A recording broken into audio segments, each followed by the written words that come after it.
This video is brought to you by Portrait Mode. Excuse me? Is that a Voigtländer lens on your Leica? Yes? Honestly, I could never. I think it's a sin. I think you shouldn't use any other lenses than Leica lenses on a Leica body.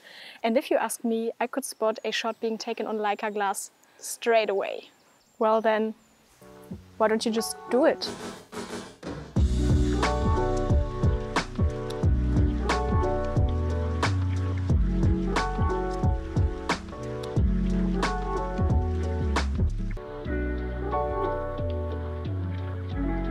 Hi, my name is Karin Majoka and welcome back to yet another video here on this channel. If a situation like the one shown before happened to you, or if you are just unsure which 35mm lens to get for your digital or analog Leica M system, you came to the right place. A while ago I already made a comparison video between two budget-friendly options, the Voigtländer Nokton 35mm F1.4 and the Voigtländer Colorscoper 35mm F2.5, of which the Nokton actually won the battle and stayed in my arsenal.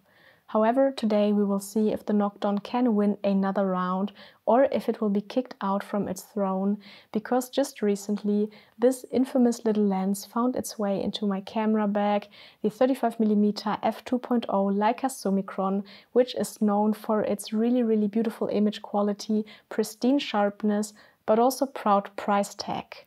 While the Voigtländer Nokton costs around $600, the Leica Summicron costs around $2,600, so today we will also see if the Leica Summicron is actually worth the money. And of course we will do it in a blind test to see if the Leica snobs can really spot the difference.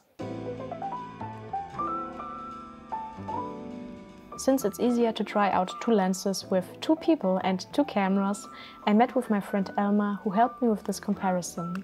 We didn't have a coin at hand, so we flipped, of course, a film canister cap to decide who gets to shoot which lens. This side is the Summicron, this is the Nokton. And you flip it and what you get is the lens you get. Okay? Okay. Yeah? Okay. Oh no, I dropped my roll. Sorry, I'm too excited for this. But so that you can find out which look of which lens you like best, we will only reveal who shot which lens at the end. Our setup is pretty similar since we both shot almost the same camera. I shot my Leica M6 and Elmar shot his Leica M7, each with a roll of Kodak Gold 200.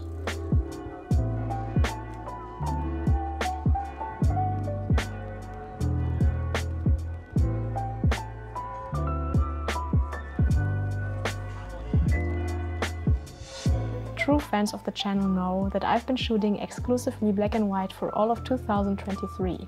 But in order to see how lenses render color, it's kind of important to, well, show color, which is why I had to make an exception for this test and shoot my very first roll of color this year for this video.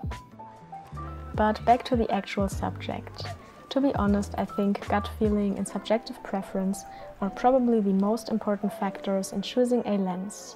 We can get so in our heads about image quality, corner sharpness, vignetting and so on to find the perfect lens, but what we sometimes forget is that lenses do not have to be perfect in order to be perfect. But what lenses actually need is a look that we like and that suits our work, and this is what makes them perfect. This is the reason why a clinical comparison in studio settings is usually never the main point of interest in my videos, but why I think that these real-life blind tests are much more valuable. But fear not, because we will do a more in-depth comparison later on as well. But for now, all you have to do is to lean back and see which look of which lens you actually enjoy more.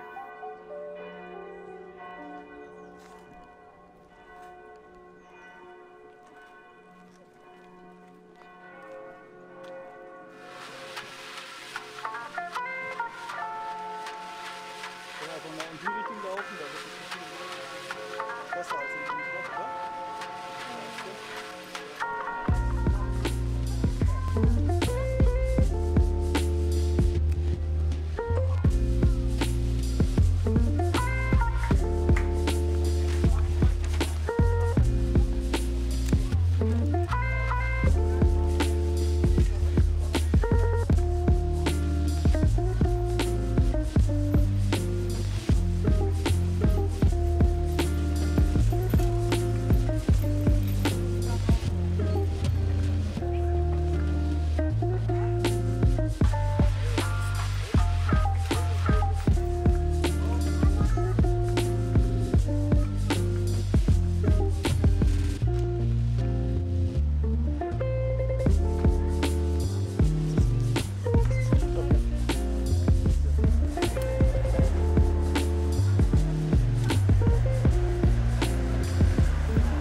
So, were you able to spot the Leica lens?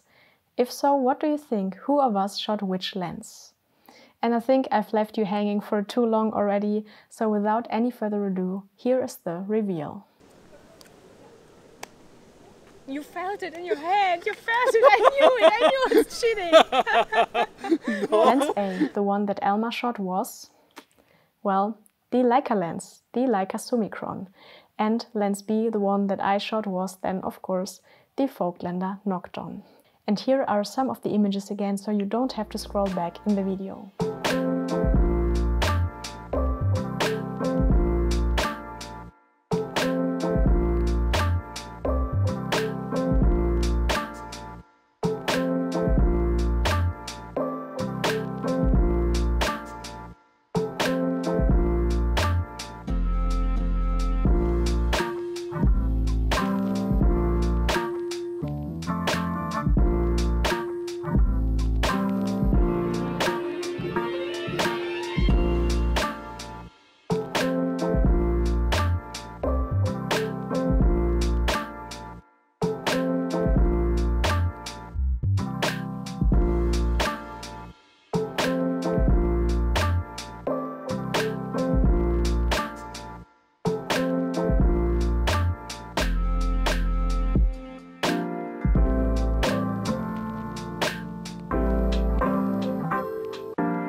Well, if you were able to identify the Leica lens, please feel free to brag in the comment section down below.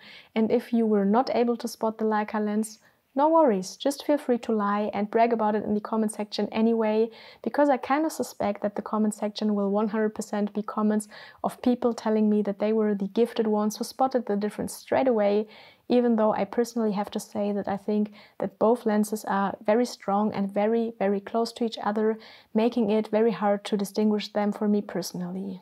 But jokes aside, of course I know that the appeal in an image doesn't only come from the lens, but also from the image itself and from our shooting styles, so I have prepared more one-on-one comparison of the two lenses for you as we go. When comparing these two lenses, first and foremost, I have to clarify that there are multiple versions available of each of these lenses.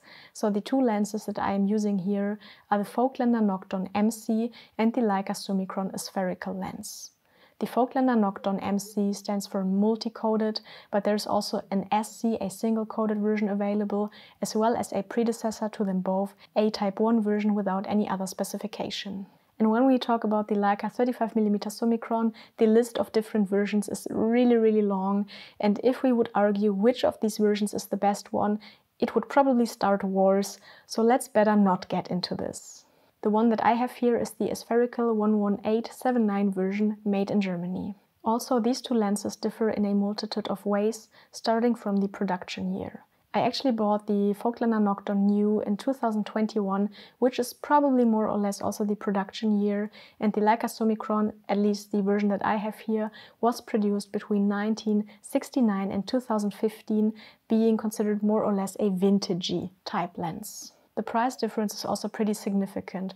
While the Nokton can be considered more on the medium to low end when it comes to Leica glass with around $600, the Leica Summicron can be considered more on the high price spectrum with around $2,600, sometimes more, sometimes less, depending on your luck.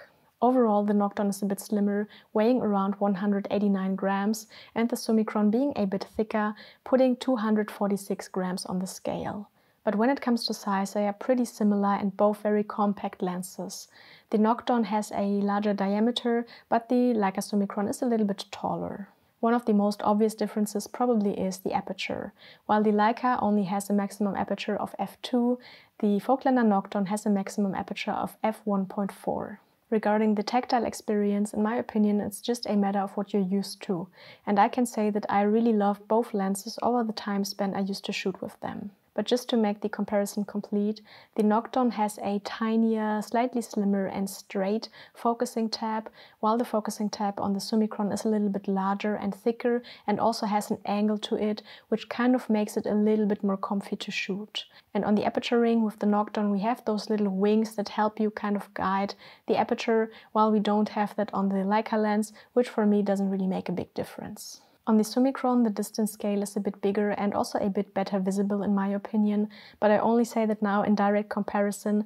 I think that the distance scale on the Nokton is great, and in use it never really bothered me, but now seeing them side by side, I feel like the orange color of the Summicron just is a bit better visible than the red one on the Nokton. Also, both have really satisfying and clicky aperture rings and a buttery smooth focus, which I couldn't bring into any order of preference. And now, of course, the point we've all been waiting for, image quality. Which of these lenses is the sharper one, which one has the better overall performance and produces the nicer images?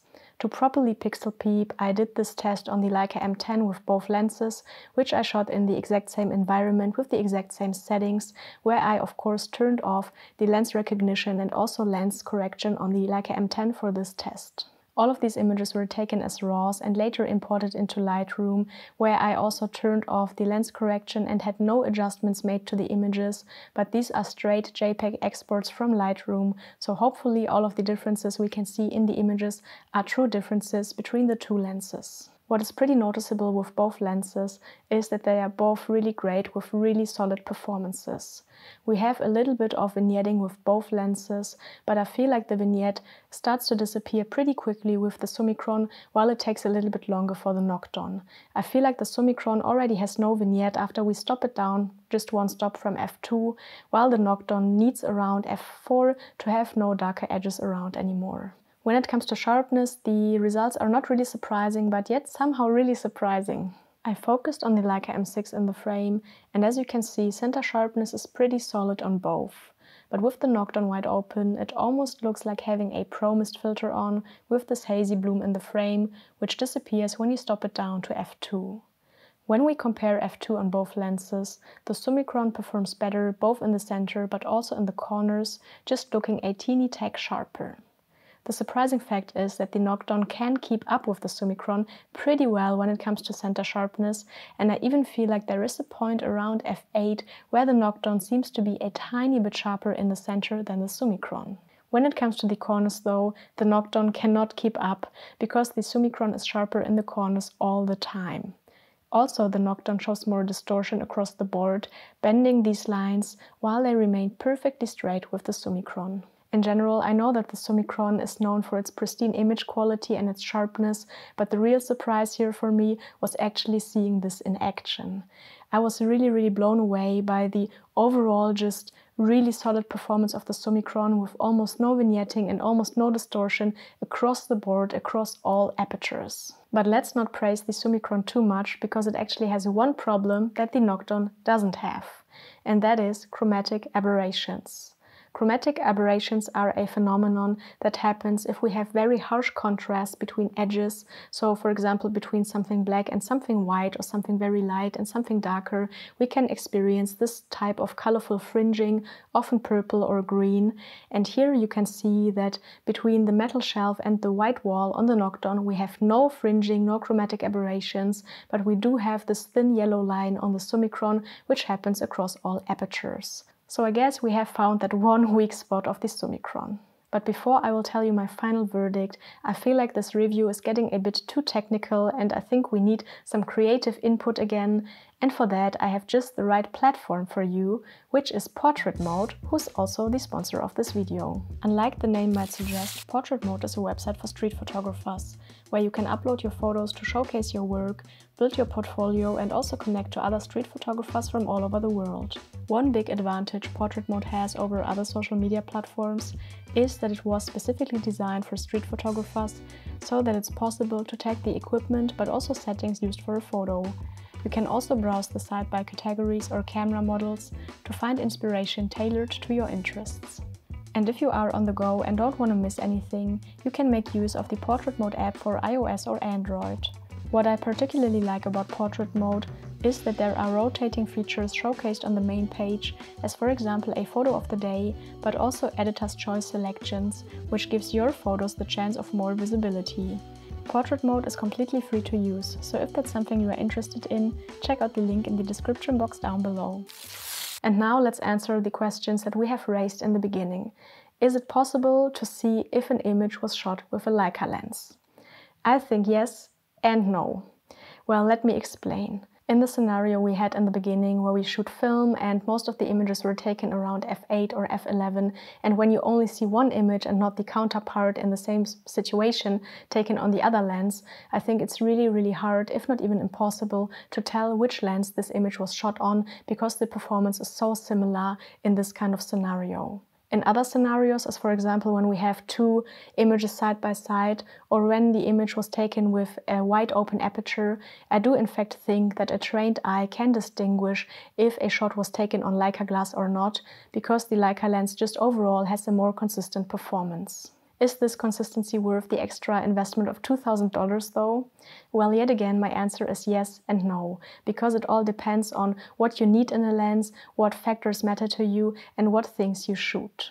If you want to have mind-blowing image quality across the board and little to no imperfections, then yes, probably the extra investment might be the right decision for you. But if you're looking for a bang for the buck kind of deal, then probably the Summicron is not the one for you, because it's not 4 times as good just because it's 4 times as expensive as the Nokton, but what the Summicron actually does is that it performs better in the critical areas of a lens, as for example being shot wide open or being shot all the way closed down. So if you're looking for a deal that gives you a good balance of investment and quality, the Nokton might actually be the better deal for you. And that being said, which one will I keep?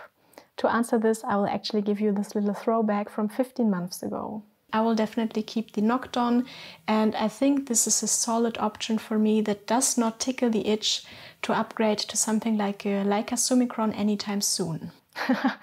Well, that was a good joke, but I have to give myself that I think that I resisted for quite a long time, and I stayed strong for a bit, but in case it wasn't obvious yet, the lens that I'm keeping is actually this one here, the Leica Summicron. And I have to add that I bought this one from a friend for less than market price, which definitely made it easier to finally pull the trigger. The Nokton won the battle against the color scoper in round 1, but sadly lost the battle against the Summicron this time. And I'm keeping the Summicron not because it's a Leica lens and because it has Leica engraved on top of the lens, but because I think it's just overall the better lens.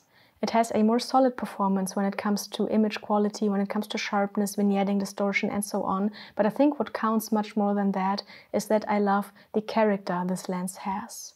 It's kind of clean, but it's not clinical, and it feels warm, but it doesn't look gritty. I love the Nokton for its imperfect quality and for the edginess it conveyed, but after using it for a little bit more, I feel like it could be a bit much sometimes. The Summicron has character as well, but it's a bit more toned down and more subtle, making it more versatile. So this is everything for today.